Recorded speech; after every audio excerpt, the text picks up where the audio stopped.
So we're here and we are ready to get started. Dr. Maribaja, welcome. You have such an interesting life story and you're always posting very, I would say, mindful messages on LinkedIn about how we share space. So can you give us some, before we get into philosophy, give us a bit more of your background, how you got into this sector in the first place, before we get into the topic of space sustainability in particular. Yeah, absolutely. So aloha to everybody, and it's an honor and a pleasure to be here with you. Thank you, Claire, for the invitation. And yeah, so I guess my whole foray into space probably began after high school. I graduated from a military school in boarding school in Venezuela, and I came back to the United States after military school, and I enlisted in the U.S. Air Force. And it was my job as a security policeman to guard nuclear missiles in Montana. And growing up in Caracas, it's a big city, lots of city lights, and so at night, maybe on a good night, I might see the moon and a couple of stars, but that's about it. And in Montana, I was exposed to very dark skies, and I hadn't had that experience before in my life, and that produced an inner shift in me. And I just felt very connected to the universe. I felt very connected to my ancestors, because part of me like, oh, so this is the sort of thing that people thousands of years before me were seeing, because dark skies, no city lights kind of stuff. But I guess differently than my ancestors, every once in a while I'd see a plane, but I also saw dots of light go across the missile silos, across the sky, and they weren't shooting stars, they weren't meteors, they weren't planes, and I couldn't figure out what these things were. And every once in a while, occasionally one of these things would disappear in the middle of the sky, which definitely freaked me out. And all this time I'm thinking maybe a UFO, the source, God's talking to me, and maybe still all the above, clearly, but these things turned out to be human-made objects reflecting sun. And whenever these things would disappear in the middle of the sky, it was because they were going, behind the Earth. They were getting eclipsed by the Earth, going into Earth's shadow, and no longer reflecting sunlight. So that to me was amazing, and I decided that I wanted to know more about human-made stuff orbiting the Earth, and I wanted to study, astrodynamics, which is the science that studies motion of stuff in Earth. So that's where I got kind of beginnings into space. Yeah, so let me correct. So it's not astrophysics, it's astrodynamics.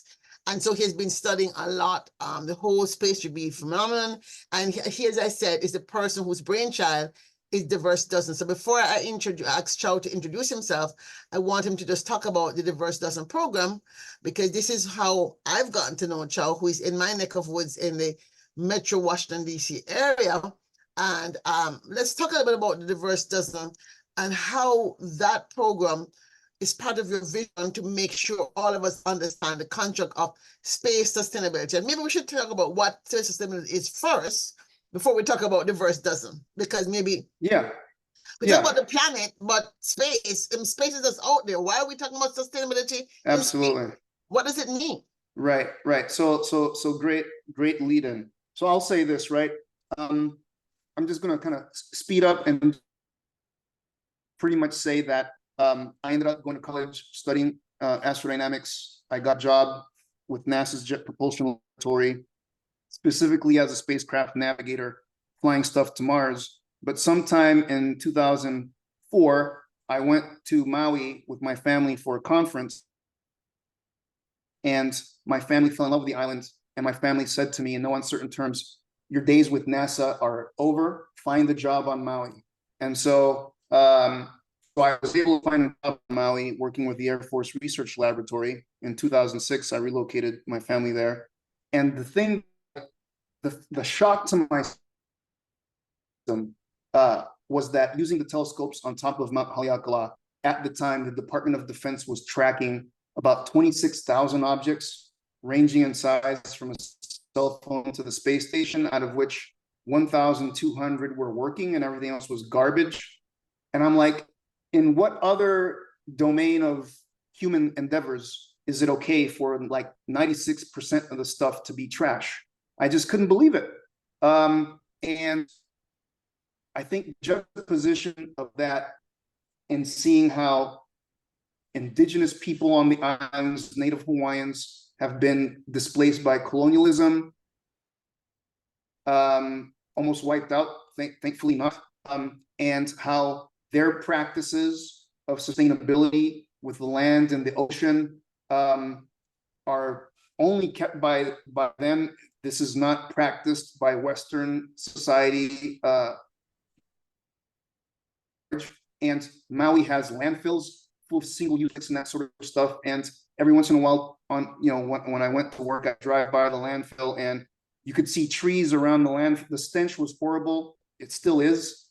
The trees around the landfill are kind of like sad Christmas trees, having ornaments. They have plastic bags and stuff around the stuff. Yeah, it's like crazy. And looking at the pollution in the oceans with plastics and stuff. And I work with kids on the island of Molokai, which is part of Maui County, and they have trash washing up on their shores that they didn't even create, coming from other parts of the world. So all these things, it just clicked to me. It's like environmentalism is a thing. We have an intergenerational contract of stewardship that we should embrace. Stewardship asks us to embrace responsibility. Ownership says claim rights. Stewardship says claim responsibility. Belief in interconnectedness of all things. That, Mother Earth Gaia isn't just land. Oh, what we do on land doesn't affect anything else. No, what we do on land affects everything. What we do in the ocean affects everything. What we do in the air affects everything. What we do in space affects everything. That's the message. And that these resources, finite resources, that we are in an existential crisis, and our only way through it is to have a successful conversation with the environment. And so sustainability, very, very simply put, is humanity's ability to utilize and exploit a resource in perpetuity.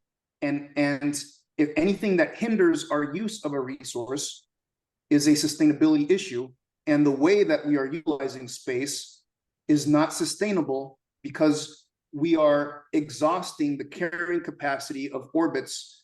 Right now, it's 2024. I said in 2006, we were tracking 26,000 objects, tracking twice as many now. And we have 4 times as many satellites. We have over 5,000 satellites tracking over 50,000 objects.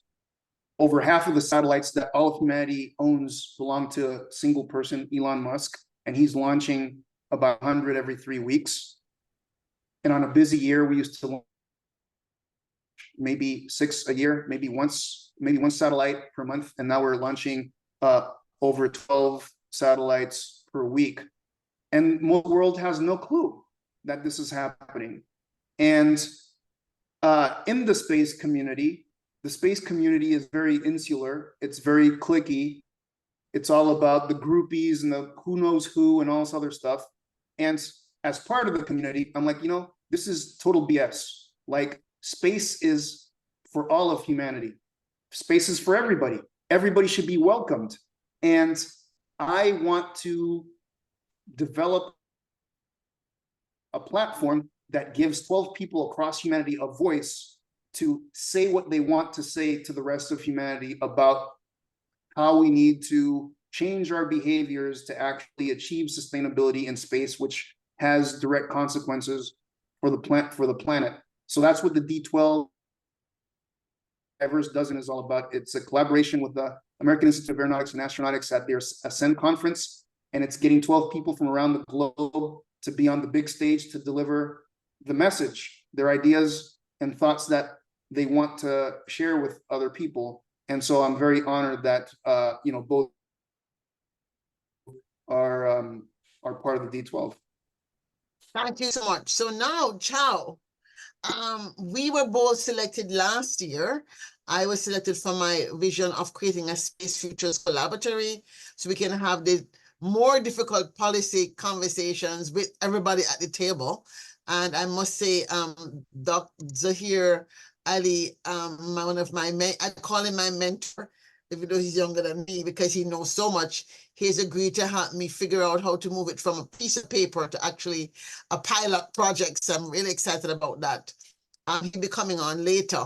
But Chow, tell us about what you submitted and just more about your journey to space.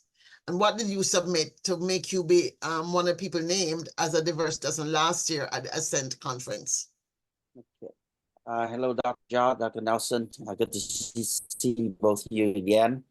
I think the D12 experience for me was extremely enlightening, and it kind of pushed like a turbocharge on my engines to move forward even harder from the sustainability perspective. I myself have always been pretty much an environmentalist. I deal with a lot of children in Scouts, Cub Scouts, in different groups.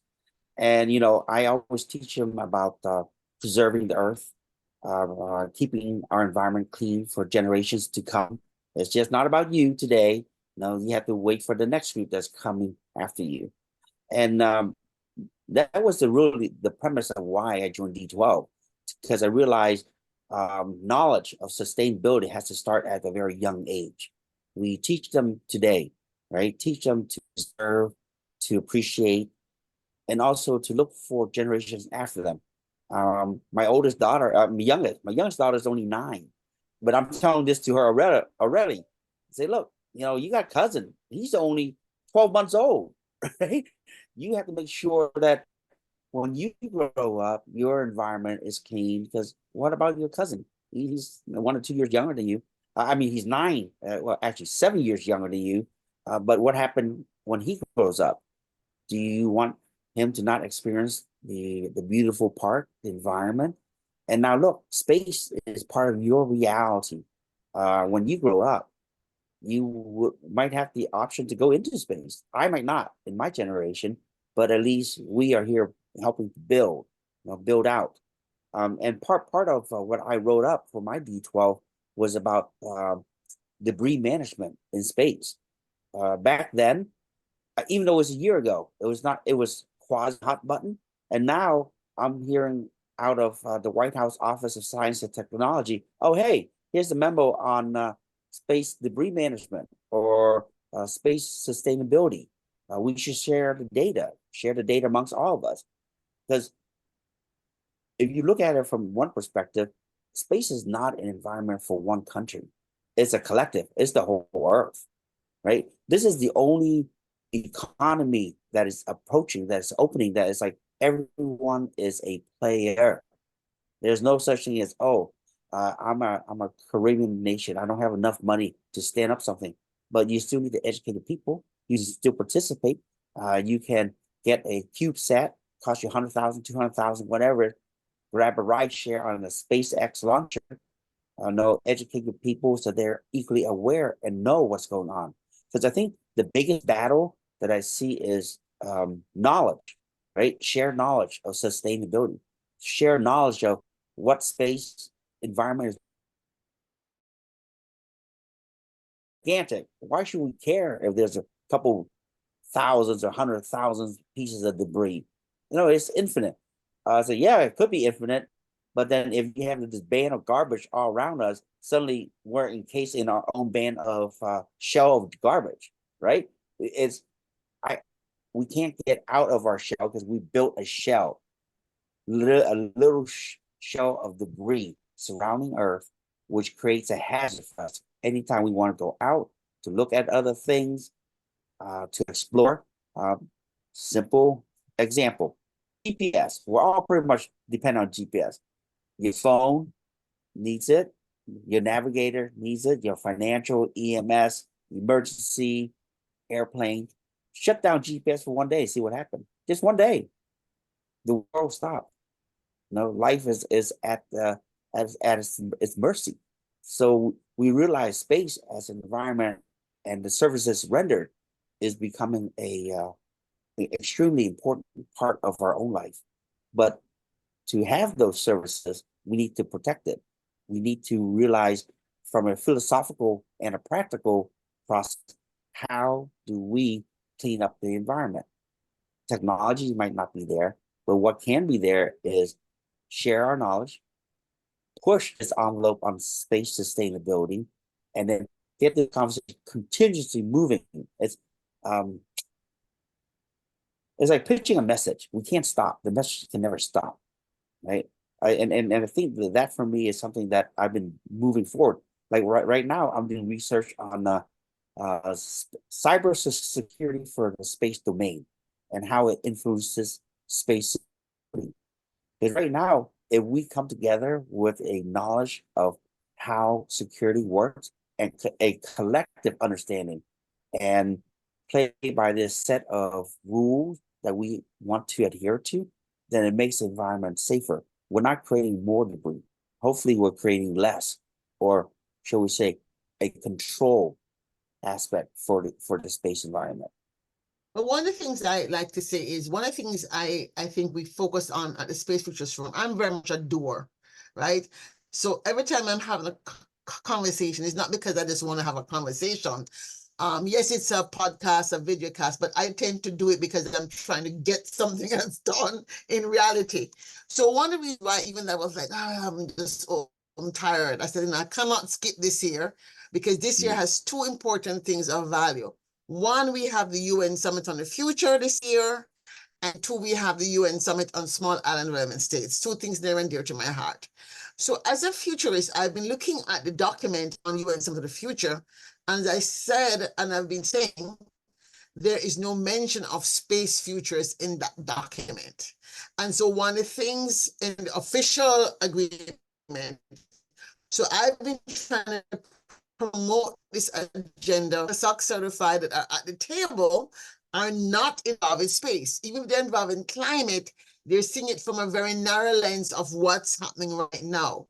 And one of the things I've been saying, because I've managed to get myself on the program committee, I've been saying, okay, maybe it's too late to put it in a document that the governments have, but we as civil society have got to put the space agenda on the table. And I tried to explain to them why, even though they didn't see it because they're working on hunger or peace or whatever, it's critical that they allow people like myself room at the table to put space futures on the agenda. So that's a very specific thing. And so the space sustainability question and linking space sustainability to their ability to have GPS, to their ability to make sure that the satellites that bring them communications are not knocked up because the debris falls into, the engine of something else, is critical to educating. And so one of the things I'm hoping to come out of this conversation is how can we, and this is why I wanted Dr. J, I'm so happy he's here. I wanted to see, okay, now we have a cohort of, I think, 48 of us who are members of the diverse dozen. Now, since my natural tendency to create systems of people, that's what I do, and he has to focus on the astrodynamic equations, right? So he's given us a platform. But how do like myself and Chow, who's used to organizing scouts or whatever, come together in new ways and find new partners like a Max IQ, which has the technology to teach people, and to say to somebody like Max IQ, who's already doing training courses, to bring space sustainability into their training courses with the tiny GS projects that they're doing, for example. Chow, you're in the Scouts program. How do you move it from your small Scouts community to now, let's say, Washington, D.C. Scouts community? How do we help each other move stuff along so we can get to that that critical mass of people that are able to help push people in the Congress, people on the space committees here in Europe, in India, and elsewhere to recognize we cannot be designing payloads to go to Mars with a statement like, which I saw, we're having a competition to design a payload for Mars that we can jettison out on our way to Mars. And I said, huh? And then the person who's a NASA person said to me when I asked a question, "What is a big? There's a lot of waste space out there." And I'm like, "Huh?" And I said, "This is what we said 500 years ago before plastic was invented, and look now we're drowning in plastic." So we have got to change the mindset of the designers. Engineer. I'm an industrial engineer. That the circular economy, there can be no economy in space that's not a circular economy. But how do we get that message to move fast enough? Because things are moving so fast. So I'm opening it if and I'm bringing Judy Sandrock back to kind of maybe think about it and then say what it is that she can do from her space, even that because she's educating people in Africa around the world who are now doing scoops, as I love Marie, but to say from his perspective, how can myself and Chow, for example, help to create this affinity group of those of us in the diverse dozen to help amplify that we can't wait to have 20 years from now to be talking about this. It has to happen like now in these global spaces that already exist. So Marie, I'm going to have to start with you. Yeah, look, no, I appreciate that, and I definitely want to hear from Judy as well.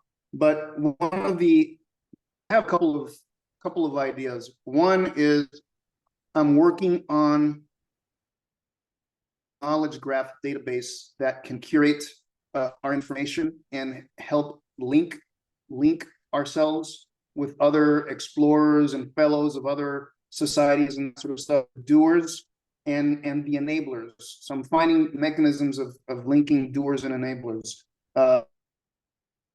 this database and exposing that, making that something that can be queryable and easily queryable and that sort of stuff. And then through these links, be able to discover relationships that would make sense for different projects and that sort of thing. The other thing that I'm also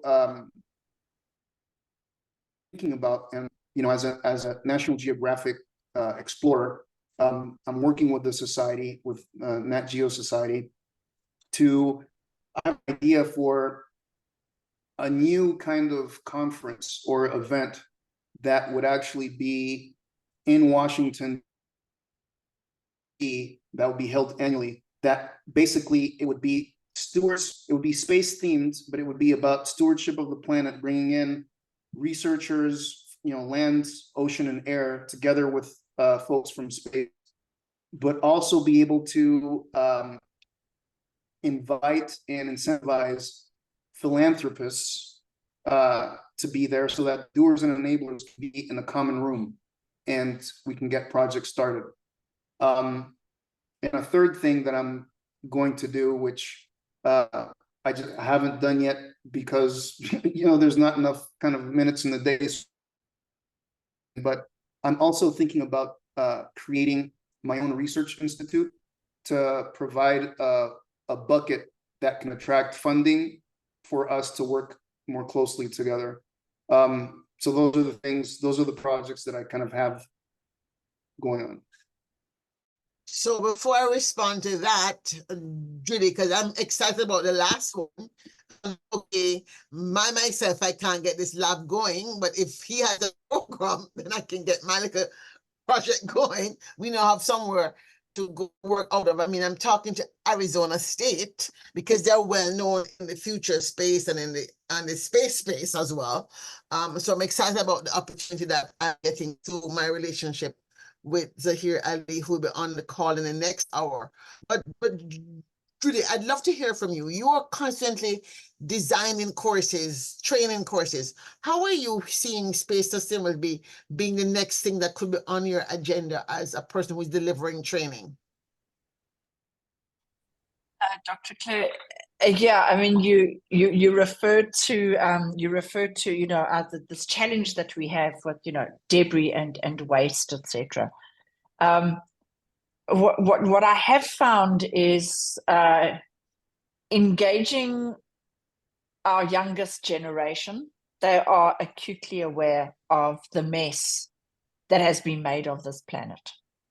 There's definitely a very different attitude towards we just throw it out of the window because it's somebody else's problem. They definitely don't have that attitude. They are acutely aware of it, which of course, is really a great thing. However, you know, as you all mentioned, you know, we have this massive challenge of space debris, and also need to make sure that we aren't making a mess wherever we go.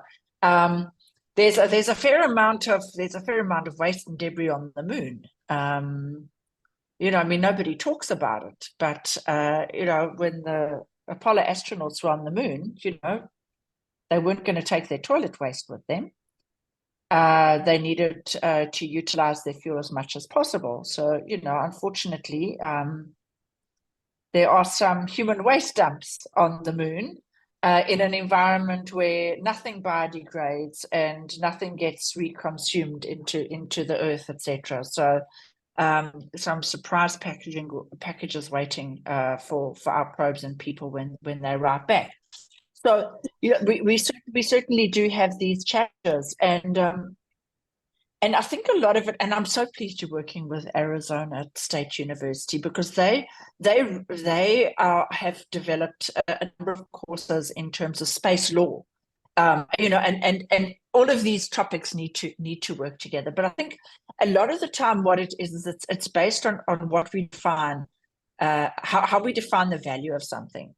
You know, and the fact that we refer to things as waste or debris means that we've actually assigned no value to it. There are a number of projects around the world where plastic waste, so-called plastic waste, has been assigned a value because it can be recycled, and then suddenly youngsters go around and they pick up the bottles and bring them in for recycling. We've certainly seen that with soda cans in countries where the aluminium is recycled. Wow, there's a lot of people who collect that because we've assigned value to it. They get paid for that. They get paid for bringing in paper and cardboard, etc., etc. So, you know, the thing is that we need to do is it's a lot of it is around how we define. I certainly do know that on the International Space Station, there's a lot of work that's being done in terms of recycling, because they can't just dump everything, because a lot of water goes with whatever they dump. They have to recycle. They have to recycle toilet waste. They have to recycle urine. They have to recycle perspiration. They have to recycle all of that water. They've got methods that they're looking at the moment of how can we actually then turn our waste into energy, so we're not totally dependent on solar panels for energy and sunlight for energy, but how can we actually take the mass that we are generating that we would see as waste, how can we actually take that mass and then convert that back to energy? So there are some bright lights. I know the tunnels are long and the tunnels are deep, but there are some lights in those tunnels. And I think that if we find those lights, and if we find those people who are doing these amazing projects and actually shine the spotlight on them, then we're going to find that we don't end up in the situation that we're in at the moment. Yeah, because I hope that wasn't too philosophical. It was philosophical, but that's okay. We start first with the mindset and then we go into practicality, because I'm thinking of the practical work that we're doing to develop, let's say, AFCON in Africa. One of the things that strikes me, Dr. John Mariba is saying, is that when one person or 3 companies flood our orbit with, 350,000 CubeSats, and then an emerging country or emerging small island that only want to put up 55 so we can monitor the ocean, for example, and from all angles, because my new phrase is our oceans are one, right? It's actually one ocean. So I'm pushing that out, and in the UN conference this year, I'm pushing out that phrase and trying to, in fact, we're doing a mini festival to kind of get that phrase out there as our oceans are one. So if it is that 55 island nations say, you know what, we are large ocean states or big ocean states, we really need to make sure that we are designing payloads with images, because what we have more economic value of is our seas. It means that we may want to have our own satellite constellation that is owned by, in a new way of ownership, not necessarily one individual island, but the 55 islands can say, hey, let's do a 55 satellite constellation that is now able to put up. Now, according to what Dr. Jawed says, like, let's not design it the way we normally would design it.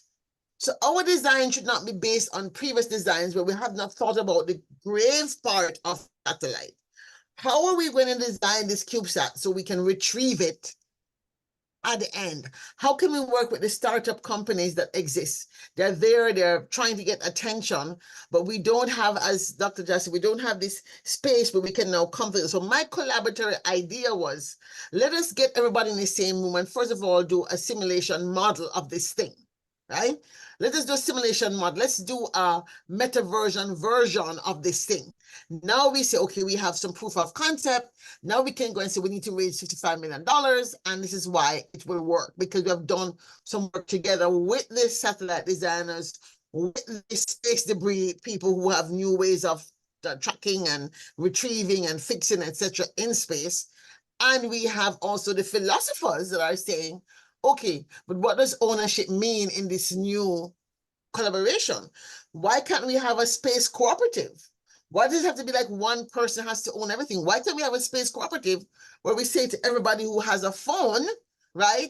Because you're using data from space, we're going to give you, a 0.01% ownership of our cooperative, and you get to have some opinions when we post information about what the policy of our global space cooperative is going to be. This is what we have to do right now. We have to bring to the fore new theories of change, new theories of ownership. We have to borrow from indigenous people, for example, where property rights, right, are not based on the Western concept. And this is a big issue because that's one of the things that we're missing a lot from the space sustainability conversation. This issue of, if we mine the moon, for example, one company is going to own that. Why? Why can't we look at the patterns of what, the Australian indigenous people did? They've been living in Australia for 60,000 years and they've never, said they own any inch of it. So these conversations that we have, and I'd love to hear from anybody that's listening and questions and concerns, we want to leave here with a sense that, as you said, I'm excited about the ideas that Mariba has passed on, but I'd like Chow to weigh in. You're working with the Scouts, and I know the Scouts are trying to be relevant in the 21st century. Is there an opportunity for us to take your work in debris management and turn it into a badge, for example? Take the space sustainability issue and turn it into a Scouting badge. I'd love to hear from you some ideas of how we can tie your love of just teaching planetary stewardship and bring space stewardship into a movement like the Scouting movement and revitalize it for this century. I'd love to hear from you, Joe.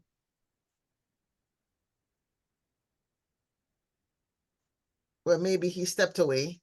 So when he comes back, I'll ask the question again.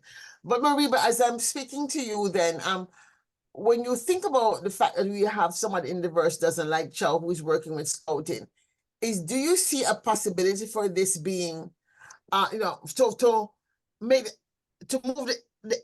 move the understanding or the conceptualizing or the ideation around planetary sustainability being tied to space sustainability? Do you see movements like the Scouting movement being a space for us to begin to think through what are some of the partnerships you would love to see? Yeah, no, I mean, I think that makes a lot of sense. I think creating not just activities, but badges and these sorts of things, awards that Scouts can earn, and maybe the badge is celestial stewardship, that sort of stuff, right? And again, in the educational process, being able to link lands, ocean, air, and space are a holistic system of systems. I think that's something that certainly Scouting, should do, and it's germane to like the mission of the Scouts and that sort of stuff. So no, I think that makes a lot of sense. Did I come back to you? How many universities and schools are you working in right now across Africa and the rest of the world? I know you have many places you're working. How many people you say you would have in your network? Schools, I mean, not people individual, but like schools. Schools outside of the US, if I put a figure to it, we probably have around 400 schools outside of the US. And I would say 50% of those would be on the African continent. You mentioned Singapore earlier. We do have the International University in Singapore as on our programs, their undergraduate years. But I must say, what we do run is we run a program for students every year who want to participate in our space STEM programs, and then they join us purely virtually. And so what we do is we run that for 30 youngsters across the continent every year. And those candidates come from multiple countries across Africa. So that's also really great, because often what they'll do is then they will take it back to their school and they'll say, maybe we should consider doing this next year, etc. So, and that program is an in-person program? No, that is 100% virtual. That where we have those 30 candidates. Yes, because we don't have the budget to have everybody travel to be in one place. That's good, because it means then that if you want to do basic understanding of data mission tools, to have them, yes, and they have the high altitude balloon, then they go to the ISS, right? So maybe we can have a mission 4 in your programming that introduces space sustainability, because if these people eventually intend to build and develop a CubeSat, we want to introduce this concept of sustainability. And I'm wondering if Mariba might have any basic information, basic coursework that he's using at his university right now, where he's a professor. I think he just became tenured, right? This year, was it last year or this year? No, I just became a full professor. Yay! Wow. Right. So yeah. Okay. So congratulations. So you may have like a module of a course that you could share with somebody like her to say, okay, how do we take this module and add it to the training that she's already doing, so that people like myself are just now beginning to talk about designing CubeSats and fly CubeSats with the support of either NASA or JAXA or EU or whomever helping us to get there, can design our CubeSat with these ideas that you're talking about already on the table, that we make sure we're talking about retrieval of the CubeSat when it will end of life, because many times we're not talking about those things. So we're just adding to the problem. And this idea of leapfrogging, if we're leapfrogging and we're able to now build these things cheaper, it may not be that more expensive to actually add some new sensor or something, that if somebody has a magnet that retrieves stuff, or some hook, or some whatever these different technologies they have to retrieve stuff, we can say, let's put this blinker or winker or this light or something on our CubeSat so they can be retrieved 5 years from now or 10 years from now when they run through their battery life or whatever. So do you have any courseware, Mariba, that you think could be repurposed so that we can begin to educate those of us who are coming into this emerging foundational capacity? In other words, foundational capacity for the future must include sustainability literacy. Yeah, so the quick answer is, I don't have material that can be repurposed at this time. One of the things that I'm working with here at the University of Texas is developing curriculum for first graduate students in space safety, security, and sustainability, by working with the LBJ School of Public Affairs and Policy and the UT Law School. And Diane Howard, who is, I think, chief counsel for the National Space Council in Washington, D.C. She's also adjunct faculty at UT Austin Law. She's just last week, she taught a course on, space environmentalism, sustainability, sorts of things. So it's just taking time, but we're in that process of developing a curriculum for that. But one of the things that I definitely, wanted to highlight, I also I'm an affiliated researcher with MIT's Media Lab with the Space Enabled Group led by Professor Danielle Wood, where she's looking at how to design these things better, and even like using beeswax for propulsion and that sort of stuff, something that's organic and doesn't like pollute when that happens. But certainly, the circular economy is, I think, the important thing to focus on. Producer responsibility, where part of the responsibility for end of life goes to the people developing the products, just like cans and to Judy's point, putting a value on the trash. Take this back to your recycling center and you get money back and that sort of stuff. These are examples of extended producer responsibility. We should be having extended producer responsibility for space, and governments should be basically working with industry to do these things. Governments should be saying circular space economy is happening, and we're going to incentivize industry to design and develop reusable and recyclable satellites and rockets to minimize single-use satellites, just like we try to minimize single-use plastics. Governments could do that right now. But the interesting thing is, I don't see that happening. Right now, the European Space Agency, their director, just a couple of months ago, has made it explicit that the ESA is going to work on developing a circular space economy. That's great. In this document on space sustainability from NASA, that there's 36 pages in this document. There's not a single mention of reuse or recyclability. There's not a single mention of circular space economy. And the biggest culprits of space debris are Russia, the United States, and China. None of those three countries are talking about circular space economy. None of those countries are talking about reuse or recyclability. So to me, that is the important thing. People want to focus on, the Elon Musks of the world and that sort of stuff. And what I tell them is, there's nothing that Elon could do in space if it weren't encouraged by the US government. So the thing is, at the end of the day, governments are responsible. And I want to make sure that people don't just the Jedi mind trick of, those aren't the governments that you're looking for kind of thing. I want people to recognize that governments are responsible.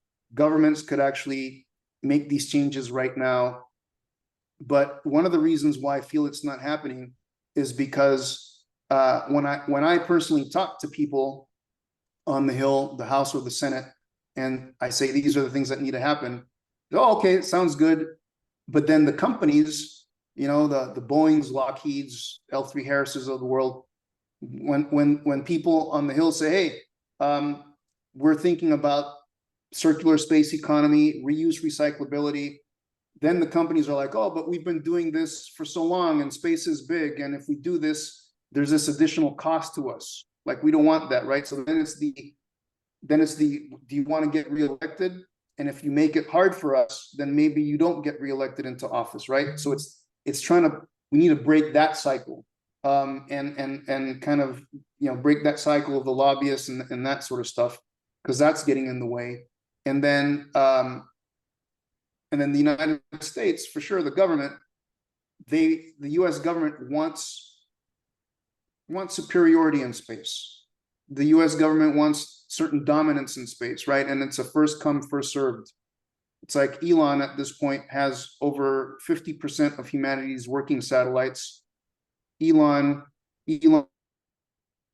at this altitude of like 500 kilometers, and anybody who wants to go past that has to coordinate with him and his Starlink satellites.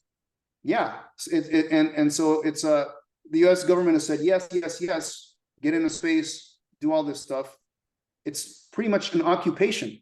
It's a colonialist occupation mentality, which I've written about, and I think that's getting in the way of governments stepping up to the responsibility of circularity, reuse, and recyclability. When I speak to nascent countries, like countries in Africa, they're like, well, we didn't make this mess, and why are you trying to levy all responsibilities for circularity and stuff on us?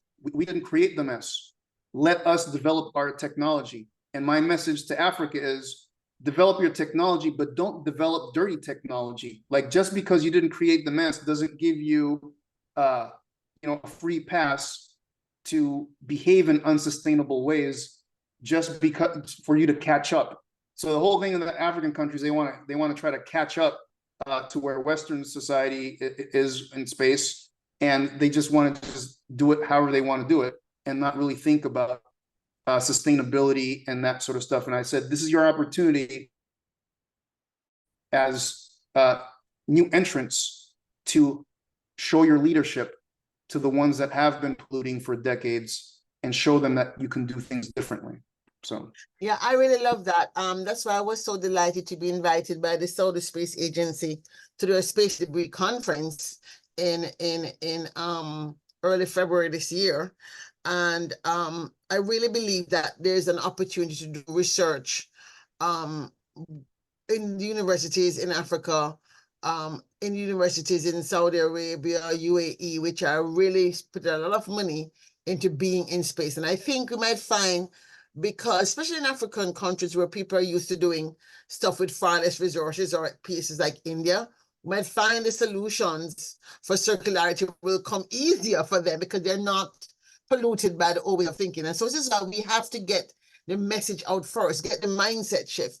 I serve as an advisor to the Engineering for One Planet. We don't really talk about space futures, but I've been trying to figure out, how can I get space futures? How can I get a module of space futures into like engineering schools? As now I'm an IE, right? So I'm like, okay, this is a good IE question. So maybe I can use my IE angle to get it into a course in, Purdue University, for example, where I went to school, and they were nice enough to give me an award as a change maker, right?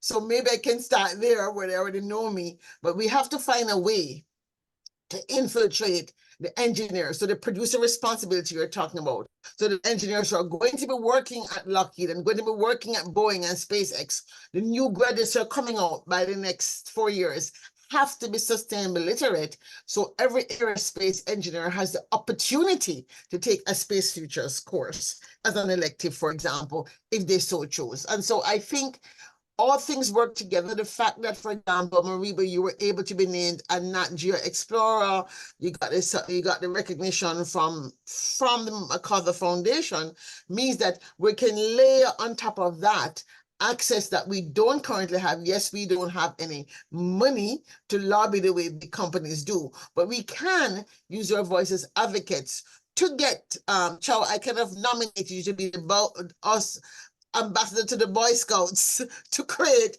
a badge. And the badge that we're talking about is the Celestial Steward Badge, right? That will enable Boy Scouts to begin to teach space futures, and the Girl Scouts and all of these programs. So I want to give each person opportunities to just close out. Chow, I know you have to step away for a minute, but what are some closing remarks? Dr. Mariba Jah, what are some closing remarks?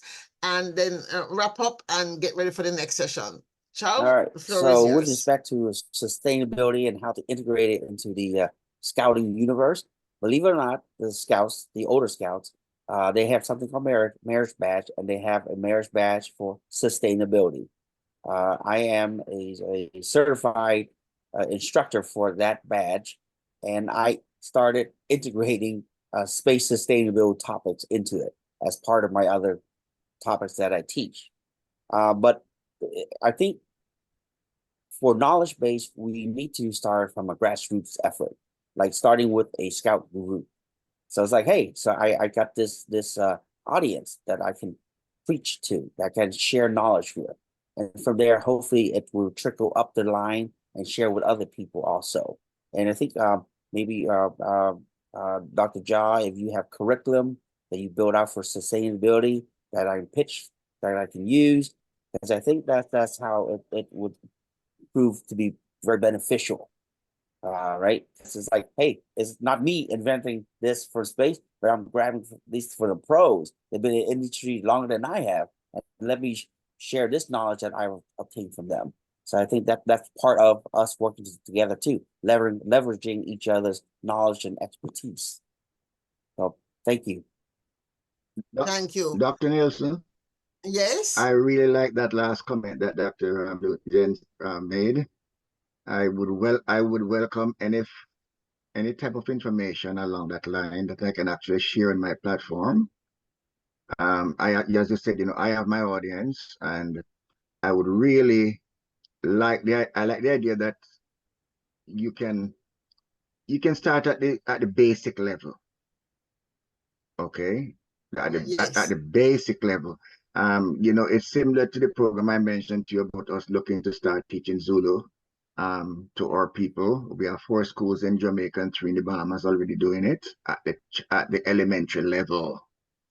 And if we can start talking about this type of program that you're dealing with at the elementary level, okay, to our children, okay, then maybe our adults will learn from them, because our leaders are stubborn. They set in their ways. They're like the tree that is fully grown. You can't bend it. Okay, so I like the idea that we start where we have an opening, where there's an opportunity, where there's a willingness to accept the program and move it forward. I like that idea. Thank you so much. Dr. Ja, final words for you, please. Thank you. Yeah, well, all of our world's problems originate from fragmented people. And the way to repair the fragments and integrate those into us to become more whole comes from healing our traumas. And so the thing that I would beckon everybody, if people say, well, what can I do? What can I do? Well, heal your traumas, work on that, and reclaim your sovereignty by owning your choices. Power doesn't come from controlling outcomes. Power resides in our ability to make choices. And the people that want to exert power want to either A, convince you somehow that the choice is not yours to make when it is, or 2, that you're just better off letting them make the choice for you. And I would just say, find in your own way and in your own day, what kind of choices can you reclaim for yourself? And yeah, embrace stewardship, because that's what Gaia needs. Thank you so much. I want to thank both Chow again and Dr. Maribeja for joining us on this portion of our Space Flight Day celebration. Thanks to Judy Sandrock for staying on. I know she has to run, but thank you for staying on. Because you were on, I got a new idea of a project we could do. So I'm going to have a lot of work coming out of this year. I always have a lot of work coming out of every time I have this event. So thank you all for helping us move forward our agenda in space sustainability. Until next time, I am going to stop the live stream and allow people who have to go, and my new speakers will probably join us very soon. So